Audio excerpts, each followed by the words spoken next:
রাজস্থানের জয়পুরের প্রচন্ড গরমে দীর্ঘ ৩০ বছর ধরে মানুষকে বিনামূল্যে ঠান্ডা জল খাইয়ে আসছেন এই বৃদ্ধ মানুষটি।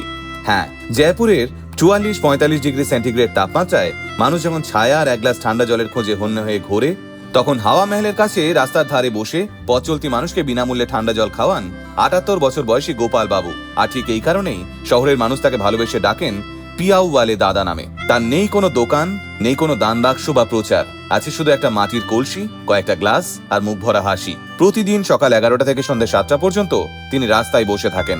অটো চালক, শ্রমিক, পর্যটক, ডেলিভারি বয় যেই আসুক না কেন, গোপালবাবু হাসি মুখে তার দিকে এক গ্লাস জল এগিয়ে দেন। দিনে প্রায় ৪০০ লিটার জল এভাবেই তিনি বিলিয়ে দেন বিনামূল্যে। গোপালবাবু জানান, এই কাজ তিনি শিখেছেন তার বাবার কাছ থেকে। সময় বদলেছে, শহর বদলেছে, কিন্তু গোপালবাবুর অভ্যেসটা বদলায়নি। তাই আজ যখন মানুষ এক বোতল জলও টাকা দিয়ে কিনে খায়, তখনও গোপালবাবু নিঃস্বার্থভাবে পথ চলতি গরিব মানুষকে সাহায্য করে যান। জয়পুরের এই পিয়াওয়ালে দাদার ব্যাপারে জেনে আপনাদের কেমন লাগলো কমেন্টে অবশ্যই লিখে জানাবেন।